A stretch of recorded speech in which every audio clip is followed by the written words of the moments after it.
एकाग्र शक्ति उसकी बढ़े। तो आज हम एकाग्रता की शक्ति के ऊपर विचार करेंगे। एकाग्रता समझते हो, जब हम बाबा से योग लगाते हैं, बिना एकाग्रता के बाबा से योग नहीं लग सकता। हमारे योग का मुख्य आधार है एकाग्रता, कंसंट्रेशन, मन और बुद्धि को एक जगह एक लेना। करना, एक के अंत में जाना, उस एक का ही ध्यान करना, उसे कहा जाता है एकाग्रता। तो एकाग्रता को हम कैसे बढ़ाएं और इसके बढ़ने में कौन कौन सी ऐसी बातें हैं जो रुकावट डालती हैं, जो हमें एकाग्रता की शक्ति को हमारी बढ़ने ही नहीं देती। आज हम उन पर विचार करेंगे और उनको दूर करेंगे। और ऐसी कौन सी बातें हैं जो हमारी एकाग्रता की शक्ति को बढ़ाती हैं। तो इसके लिए सबसे पहले हमें क्या करना पड़ेगा, अपने मन का राजा बनना पड़ेगा, क्योंकि सारी शक्तियाँ मन में ही आती हैं।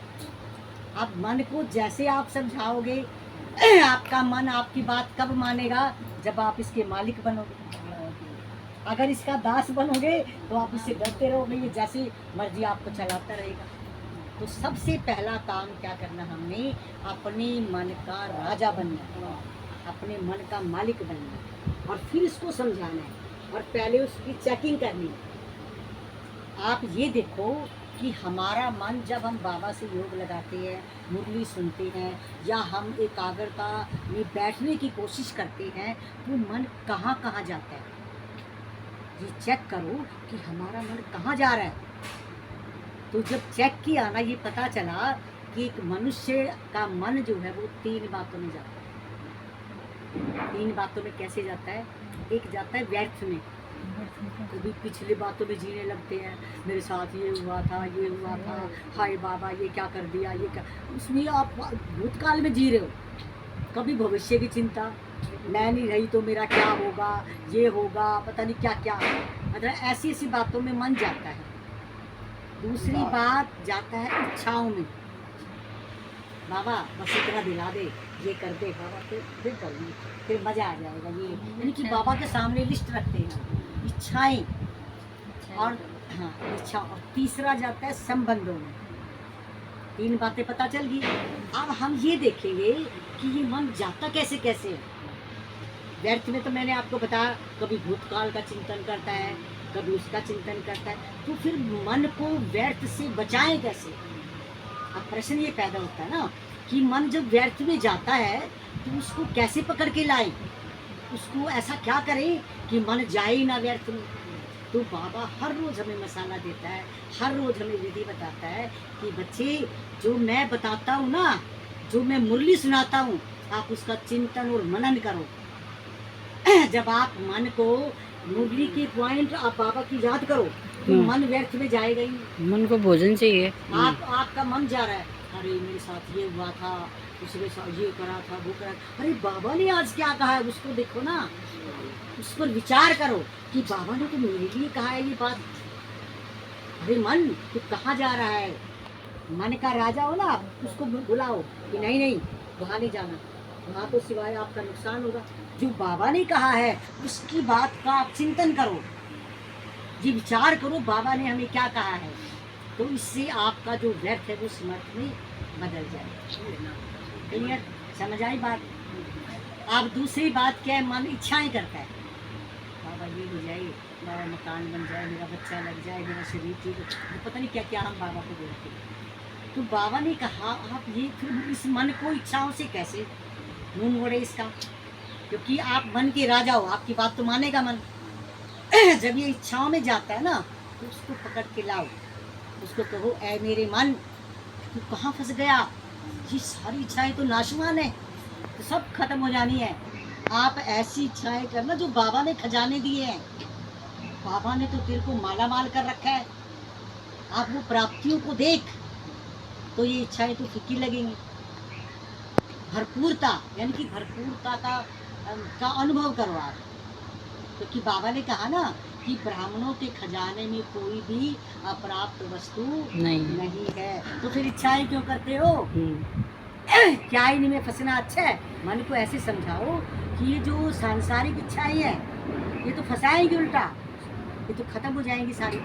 अरे बाबा ने जो दिया है, जो खजाने बाबा ने दिए, उनका आनंद लो, उस मन को मोड़ो फिर, तो मन फिर इच्छाएं नहीं करेगा। और अगर आप डेली अभ्यास ऐसे ऐसे करोगे तो क्या होगा, आप क्या बन जाओगे, इच्छा मात्रम अविद्या। आपको इच्छा की भी इच्छा नहीं रहेगी फिर। और ये कब होगा, ये अभ्यास से होगा, ये कहने से कुछ नहीं होगा। क्योंकि दुनिया वाले भी अब कैसा समय आ गया है, दुनिया वाले ज्ञान सुनना नहीं चाहते, वो आपको देखना चाहते हैं कि ये जो बाबा के बच्चे हैं ये कैसे बोलते हैं, ये कैसे चलते हैं, ये कैसे रहते हैं, कैसा व्यवहार करते हैं। आपको कहने की ज़रूरत नहीं है। अगर आपका व्यवहार सही है, आपकी वाणी सही है, आपके मुख से साधारण वाक्य नहीं निकलता, आपके मुख से महावाक्य निकलता है, तो वो जो आपके आस पड़ोस के अपने आप ही आएंगे आपके पास। अरे बहन कहाँ जाती हो, आपका बाबा क्या बताता है, आप तो बड़ी अच्छी हो, आप तो कभी गुस्से नहीं आई दिखती मैंने, आप तो कभी कटु वचन ही नहीं बोलती, आप तो कभी कड़वी नजर देखती नहीं किसी को। यानी कि 70 बातें आपसे पूछेंगे वो, आपको कहने की जरूरत नहीं पड़ेगी फिर। बाबा कहते हैं ऐसा बनो।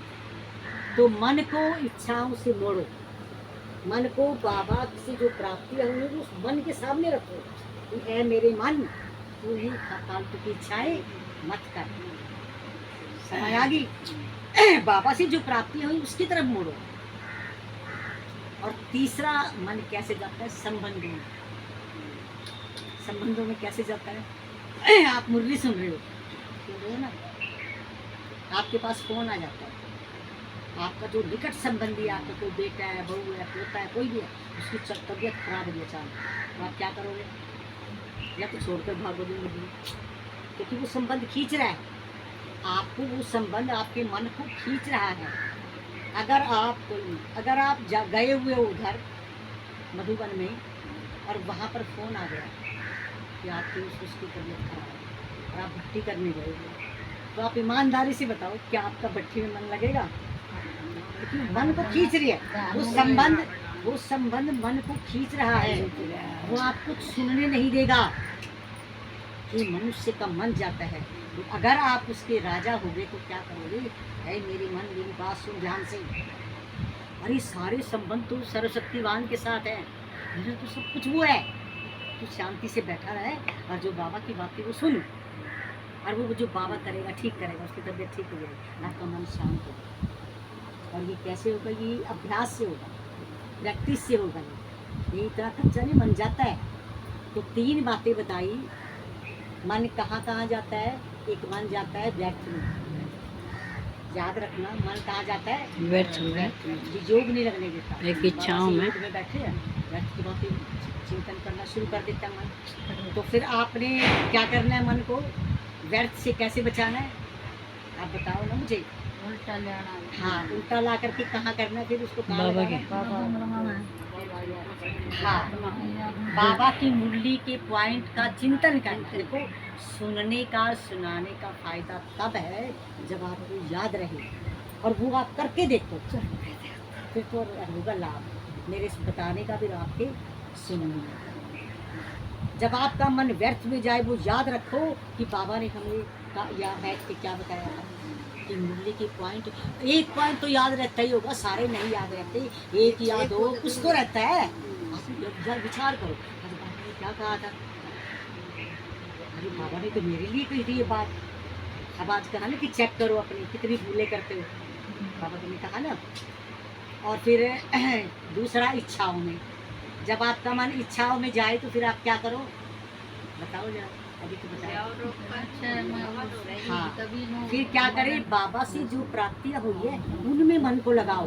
पाना था सो पा लिया। ये क्या कर रहे है तू, मन को समझाओ, है मेरे मन तू ये क्या कर रहा है, ये सारा सब तो विनाश होना है जिसमें तू फंसा हुआ है, जिसकी तू डिमांड कर रहा है बाबा से, ये हो जाए वो हो जाए, ये तो खत्म हो जाएगा।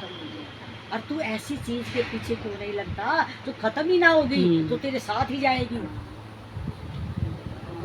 हाँ, वो नशा चढ़ाओ, बाबा की प्राप्तियों को याद करो, तो आपका मन शांत हो जाएगा, मन इच्छा नहीं करेगा, क्योंकि उसको बार बार आप समझाओगे और फिर आप मन के राजा हो, आपकी बात मानेगा मन। और तीसरा पॉइंट मैंने क्या बताया था, संबंध। वेरी गुड, याद रखते हो। तो मन कहाँ जाता है, संबंध। तो संबंधों से कैसे वापस लेके आए उसको, क्योंकि हमारे तो सारे संबंध उसके परमात्मा साथ हैं, सर्वशक्तिवान के साथ हैं। इतना शक्तिशाली, वो तो इतना तगड़ा है कि सारे संबंध निभाएगा, और ऐसा ही निभाएगा कि दुनिया का कोई व्यक्ति निभा नहीं सकता। तो अपने मन को आप शांत करें। तीनों पॉइंट समझ आ गए। अब ये है कि ऐसी हम क्या काम करें जो मन जाए ना, ये चीज़ें करे ही ना मन, ऐसा भी तो कुछ होगा ना। तो ऐसा भी है, आप वो भी याद रखना। एक सामने मन के लक्ष्य, जो हमें बाबा ने लक्ष्य दे रखे ना, लक्ष्मी नारायण बनना, लक्ष्य और लक्षण और लक्ष्मण रेखा, ये तीन बातें याद रखना। लक्ष्य और क्या, लक्षण और लक्ष्मण रेखा। अब इन पर विचार करेंगे कि लक्ष्य क्या है। आपको बाबा ने बताया, अब आप सब ना, कोई त्रेता युग में जाना ही पसंद नहीं करता, आप सब कहते हैं हम तो स्वर्ग में जाएंगे, लक्ष्मी नारायण बनेंगे, और फट हाथ उठाती तरह उठाते ना। तो वो आपका वो लक्ष्य याद रखो कि हम जो है लक्ष्मी नारायण में तो बनने में हूँ। फिर आपको जब गुस्सा आएगा ना, फिर आपको वो आपका मन क्या कहेगा, अरे ये तो लक्ष्मी नारायण है, ये तो लक्ष्मी का रूप है, मेरा काम गुस्सा करना नहीं है, गुस्सा नहीं करना, शांत। और तू कहता है शांत उपासना, शांति के सागर की संतान है, शांति धाम की रहने वाली है, आपका मन ये कहेगा। जब आपका लक्ष्य सामने होगा ना, और आपके अंदर लक्षण भी वैसे ही होने चाहिए, जो लक्ष्मी का रूप है। कभी उसको गुस्से में देखा है, कभी उदास देखा है, अरे वो तस्वीर में भी उदास नहीं होती, तो वो साकार में कैसी होगी। तो आपने इनका ध्यान रखना, आपके अंदर लक्षण भी वैसे होने चाहिए। और फिर है लक्ष्मण रेखा, मर्यादाएं। मर्यादाएं, कि ब्राह्मण कुल की क्या क्या मर्यादाएं बाबा ने सुबह से लेकर अमृत वेला से लेकर रात को सोने तक सब बातें बता रखी हैं। आपको बाबा ने कहा बच्चे कैसे उठना है, फिर कैसे चलना है, फिर कैसे बोलना है, कैसे क्या करना है, कैसा व्यवहार करना है, सब कुछ तो बता रखा है बाबा ने। आप बाबा की श्रीमत का पालन करो, मर्यादा में रहे। ये मर्यादा भी जरूरी है। हाँ, आप ये देखो ना, अगर हम मर्यादा में नहीं रहते फिर क्या होता है, जो स्थूल चीज़ें उन्हीं को देखो। आप नदी देखिए ना, अपनी नदी अपने किनारों के बीच बीच में बह रही है, तो क्या होगा, कितने सारे लाभ होते हैं। खेतों में पानी होगा, उपज होगी पीने के लिए, कोई व्यापार मछली का करता है, कोई कुछ करता है, कितना सारा लोग सबका एक तरह से जीवन यापन करते हैं। अगर वो मर्यादा का उल्लंघन कर दे, किनारों से ऊपर भाई, तो तहस में सब कुछ कर दे, सब कुछ कर दे। तो ऐसे ही अगर हम मर्यादा में रह करके बाबा की श्रीमत का पालन करके हम अपना जीवन यापन करेंगे, तो हमें अपने लक्ष्य की जरूर प्राप्ति होगी। हमें किसी को कहने की जरूरत नहीं पड़ेगी, ना किसी को ज्ञान सुनाने की जरूरत पड़ेगी। अब तो आप तो बन जाओगे लक्ष्मी का रूप। आपके तो घर में ही कहेंगे, आपकी बहू कहेगी कि बहू आप कहाँ जाती हो, आपको तो बड़ा चेंज आ गया, मम्मी मुझे भी लेके चला करो। ये ऐसा अनुभव बताती हूँ मैं आपको। हमारे उधर